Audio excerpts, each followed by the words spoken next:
RFM, Radio Futur Média, 94 FM, Dakar. RFM Matin, bon réveil sur RFM. waxtu sunu ganug RFM matin Gora Khouma di secrétaire général bu Union des routiers du Sénégal bokk ci CNTS FC Gora Khouma ñu ngi lay nuyu di la dalal jàmm. ñu ngi leen fay Georges di nuyu sa technicien di nuyu askanu Sénégal yëpp rawatina le monde du secteur de transport. di ñaan ci barka Baye Lay Seydi réew mi yàlla na fa yàlla gën a dolli jàmm am na jàmm waaye yàlla gën a dolli jàmm loolu la ñuy ñaan. amiin ñu fas yéene waxtaanee lu jëm ci wàllu accident yi li ko waral moo di kàddu yi nga xamante ne ministre bi yëkki na ko ci assemblée nationale ni mu jàpp ne xëy na buñ ko defee dana wàññi accident yi même bu ko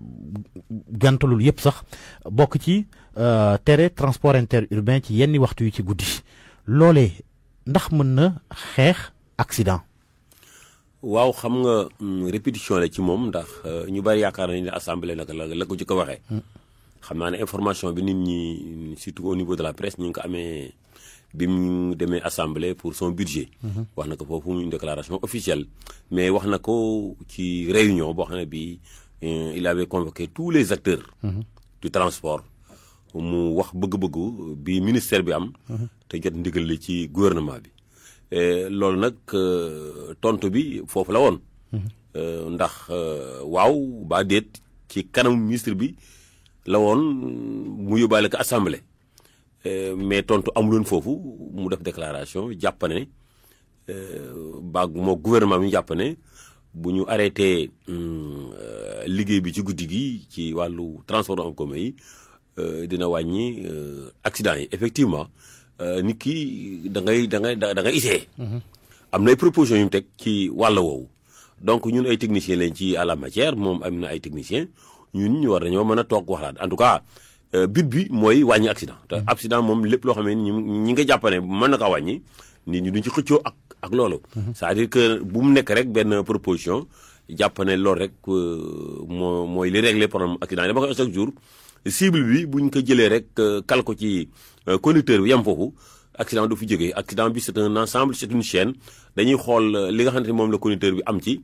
ñu jël ko li gouvernement bi am mu jël ko li les opérateurs ñi moom seen oto ñu jël ko population bi aussi li ci moom ñu jël ko bu defee buñ toogee def concertation kenn ku nekk boo bayee sa tool rek boo mayee sa périmètre tool bi war naa mën a set. mais buñ jëlee rek tool bi mu yaatu nga jël benn périmètre jox ko conducteur bi na ko bay ko mais bu ko bayee tamit du régler problème bi parce que li ci des dafa bari. loolu proposition la boo xam ne bi man adhéré naa ci dans la mesure où comme ni nga ko waxee rek ci information yi moom 22h jusqu'à 5h du matin loolu bu dee interurbain yi la moom ci wàllu accident rek la ko teg te ba mu ko waxee nit ñi waxuñu woon déedéet. ñëpp waaw la ñu waxoon ci biir salle bi bu ñu waxul waaw tamit dégguñu ministre bi déggul déedéet ci biir salle bi. kon da ngeen jàpp ne yéen itam ni ki ministre ba mesure bu efficace la. waaw comme essayé guñ ko jàpp nañ ne. dañoo calculer ne accident yi. ñu ngi am justement ci laa bëggoon ñëw sax ndax est-ce que dañoo yor ay xayma ay chiffres yi nga xamante ne. dañu jàpp ni accident yi ci transport yi lay gën bëree te guddi gi la. waaw loolu moom leer na Sénégalais yëpp. même ñun ñi di ci évoluer xam nañ ne accident ci transport en commun yi la gën a bare même bu bëriwul foofu tamit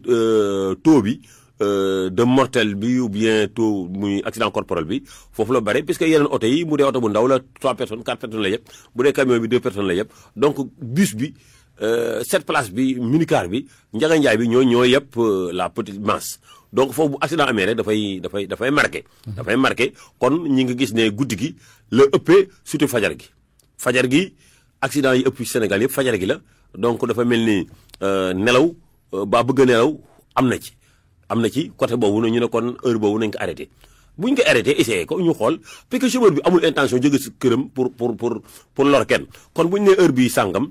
nañ ko def nangam nañ essayé bu ñu gisee ne tane am na ci baax na ba mais li wétu wóor mooy bu ñu ci yemee rek problème bi du réglé wu chaîne la ne kenn ku nekk morceau bi nga ci war a jël nañ ko jël bii nag proposition la bu état bi def ñun ñooy mën a apprécier ne waaw baa ñu mën a apprécier ne déedéet man nag li ma jaaxal mooy bii mooy deuxième fois mu wax ko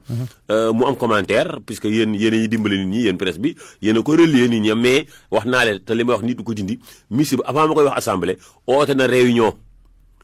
région yëpp a ñëw képp koo xam ne yàpp nga yor nga ndomb tànk ci transport si yooyu bopp syndicat oo na la jox proposition boobu bi mu joxee proposition boobu moom jàpp na ni ñëpp dinañ waaw ndax déggul déedéet ci salle bi kon am na droit wax ko feneen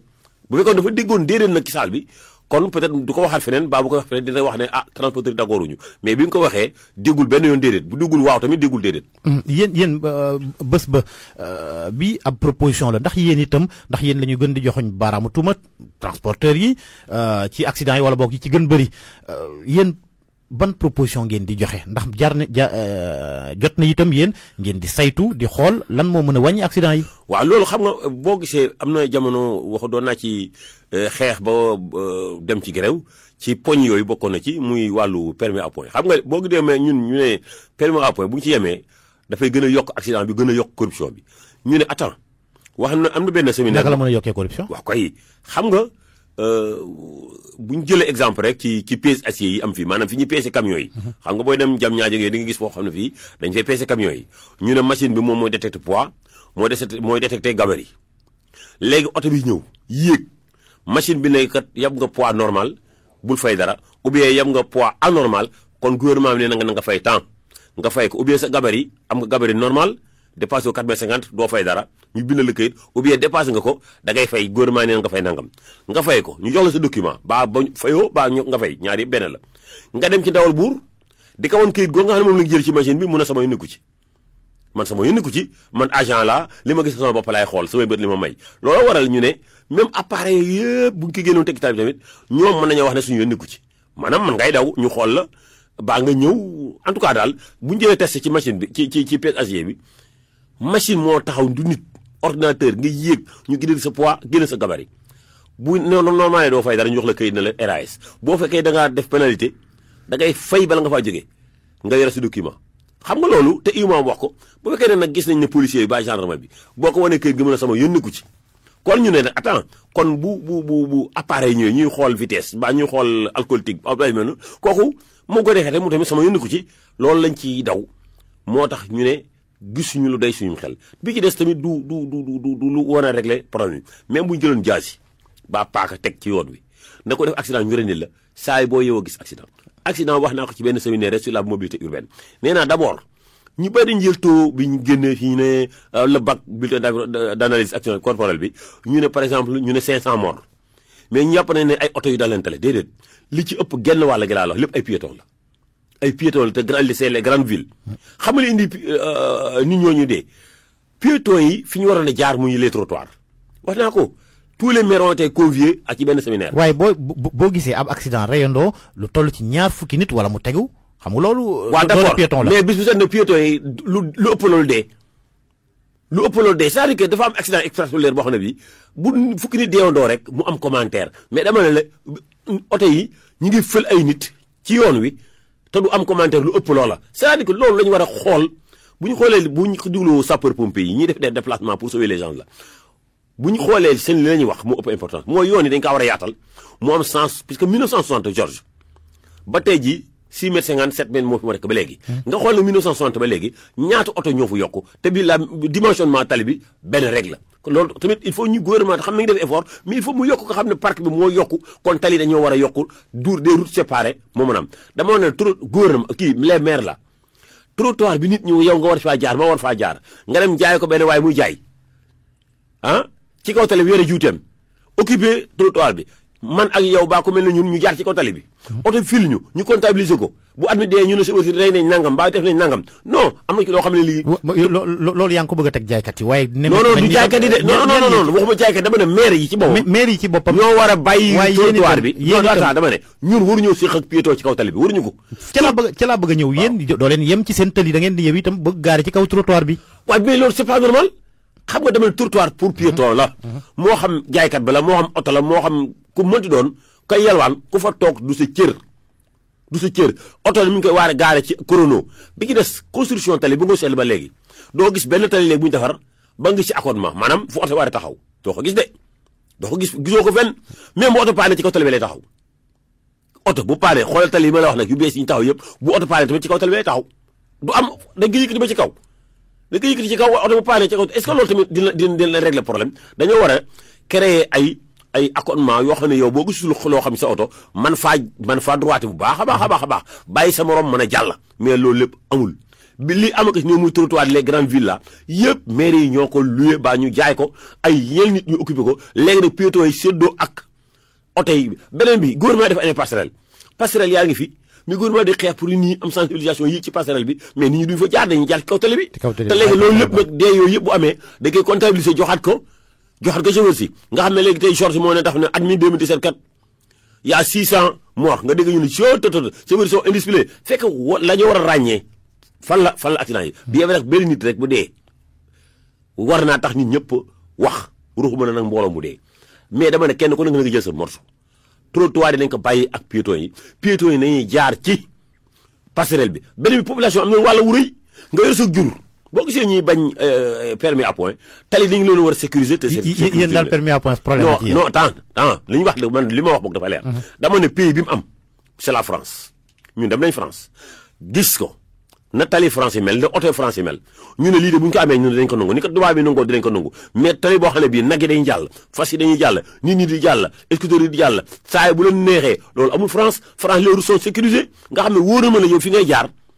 amul looy tax seen teel ndax dañ koy murer ba ñu utal ko benn sécurisation boo xam ne bii amul traversé mais yooyu bu amoon ak lumière bu doy parc bu normal mais le parc est vétuste moo xam particulier la moo xam camion la moo xam transport commun la Georges Sénégal du sànni oto de. ci laa bëggoon ñëw sax. waaw ndax nemeeku nañ ni am na ay oto yu bëri yi nga xamante ne ñu ngi def transport yenn saa yi est-ce que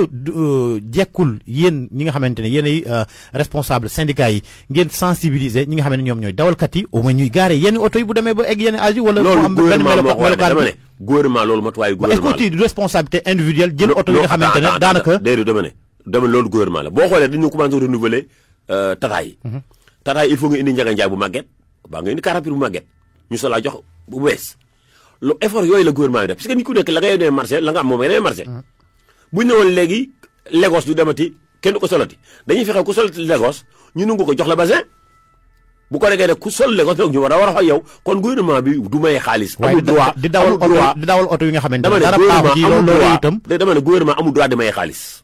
day créer conditions yi. y a les banques gouvernement du def lu garantie bu garantie opérateur bi mooy dem ci banque bi jël xaalis